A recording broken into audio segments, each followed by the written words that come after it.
আলহামদুলিল্লাহ, অনেক সুন্দর একটি সন্ধ্যা পেলাম। আর আজ কিন্তু ৮৭ তারাবির রাত, বেজোড় রাত, লাইলাতুল কদরের রাত। আসুন সবাই এই রাতে বেশি বেশি করে ইবাদত করি। সবাইকে শুভরাত্রি। কেউ যদি আপনাকে বিশ্বাস ভাঙিয়ে দেয় তাহলে তাকে ধন্যবাদ জানানো।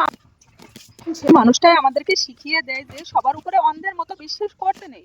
সময় আর পরিস্থিতি মানুষকে এতটাই বদলে ফেলে যে এটা মানুষ কখনোই কল্পনাও করতে পারে না। সমুদ্রের যেমন জোয়ার ভাটা আছে, মানুষের জীবনেও তেমন আছে। মানুষের সঙ্গে এক জায়গাতে সমুদ্রের মিল যতন করে কাঁদানোর জন্য খুব আপন মানুষগুলোই যথেষ্ট।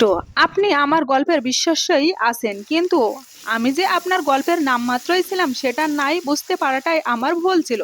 জীবনে যদি অঙ্কর মতো হতো তাহলে কতই সহজ হতো। আনন্দগুলো যোগ করে, হতাশাগুলো বিয়োগ করে, ভালোবাসা গুণ করে, কষ্ট ভাগ করে খুব সুখী হওয়া যেত। কিন্তু জীবনটা হলো রসায়নের বিক্রিয়ার মতো, একটু ভুল হলেই বিস্ফোরিত হবে, নয়তো আগুন ধরে যায়।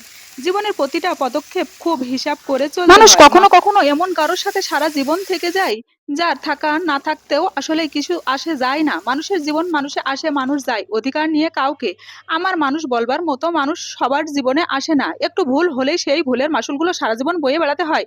জীবন খুব ছোট, বসে আফসোস করার মতো কিছুই নেই, এগিয়ে যেতে হবে সামনের দিকে। জীবনে খারাপ সময় আসবে, তাই বলে সেটা নিয়ে পড়ে থাকলে চলবে না, এগিয়ে যেতেই হবে।